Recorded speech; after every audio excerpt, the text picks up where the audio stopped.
Dans les pas de l'astuce précédente ayant permis de découper les textes sur les lettres, nous allons voir ici comment il est possible d'inverser l'ordre des caractères dans les cellules. Pour appuyer l'étude, nous proposons de récupérer un petit classeur, comme toujours offert au téléchargement depuis le site bombache.fr. Vous le verrez sur l'unique feuille de ce classeur, la cellule D5 accueille le texte dont il s'agit d'inverser l'ordre des lettres. Comme vous pouvez le voir, dans cette version originale, il s'agit des lettres de l'alphabet en ordre inversé. Et bien sûr, nous pourrons y saisir les mots que nous souhaitons. La réorganisation des lettres doit s'opérer automatiquement par formule, 2 cases plus bas, plus précisément en cellule D7. Nous allons le voir, ce sont plusieurs astuces empilées qui vont nous permettre de résoudre très simplement ce cas. Nous allons bien sûr découper le texte lettre à lettre pour les placer dans une matrice verticale, dans un ordre inversé. La syntaxe que nous allons bâtir sera d'ailleurs très proche de celle que nous avons commise à l'occasion du volet précédent. À l'issue, bien sûr, ces lettres dissociées doivent être réunies. Pour cela, nous devons engager la construction globale dans la fonction d'assemblage nommée concat. Pour débuter donc, je vous invite à cliquer sur la cellule D7 pour la sélectionner, à taper le symbole égal pour débuter la construction de la formule, et à appeler la fonction d'assemblage par son nom donc, concat, suivi d'une parenthèse ouvrante, concat, autant pour moi, suivi d'une parenthèse ouvrante, donc. C'est maintenant que la fonction de découpe stxt doit entrer en jeu. Mais comme nous l'avons appris avec l'astuce précédente, pour qu'elle soit en mesure d'analyser toutes les lettres tour à tour, nous serons obligés de l'impliquer dans un raisonnement matriciel. Poursuivons donc, nous appelons cette fonction de découpe par son nom, stxt, suivi d'une parenthèse ouvrante, afin de pouvoir désigner le texte à découper en cliquant directement sur la cellule D5. Dès lors, nous tapons un point-virgule pour passer dans l'argument de la position de départ. C'est sur cette position qu'une deuxième astuce doit surgir.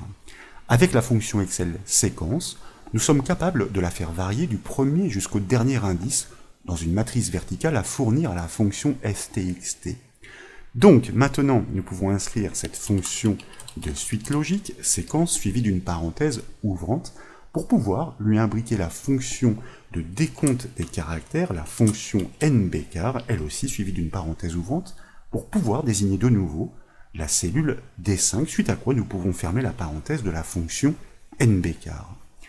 De cette manière, nous entamons la construction d'une matrice qui compte autant de lignes qu'il y a de lettres dans la cellule traitée, information renvoyée par la fonction nbcar. Ensuite, pour inverser l'ordre des lettres, nous devons faire le cheminement inverse à celui de l'astuce précédente. Nous devons partir du dernier caractère pour remonter jusqu'au premier.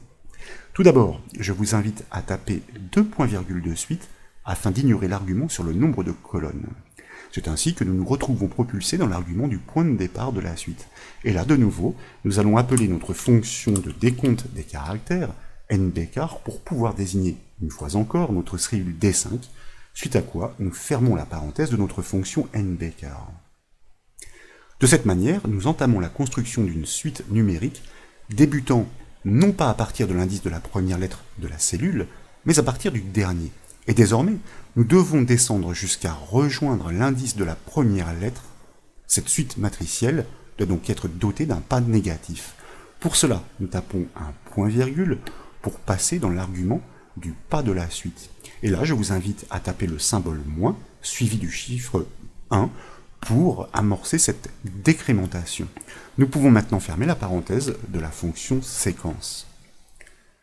Maintenant que la fonction stxt est engagée dans un raisonnement récursif sur toutes les lettres de la cellule, grâce à la fonction séquence, nous devons lui indiquer, en suivant le schéma fourni par la matrice de nombres, de prélever les caractères un à un. Et ça, c'est le dernier argument de la fonction stxt qui le permet, fonction stxt dans laquelle nous sommes revenus après avoir fermé la parenthèse de notre fonction séquence.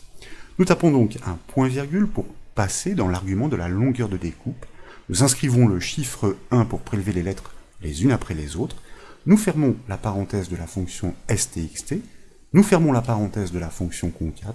Et il ne nous reste plus qu'à valider la formule avec la touche entrée du clavier. Et comme vous pouvez l'apprécier, les lettres du mot d'origine se présentent en effet dans un ordre complètement inversé en cellule D7. Bien entendu, si vous changez de mot en cellule D5, comme pourquoi pas ici Ryorin qui ne veut rien dire, eh bien à validation, constatez-le. L'inversion se réactualise aussitôt en conséquence pour obtenir un mot qui cette fois-ci représente bien quelque chose.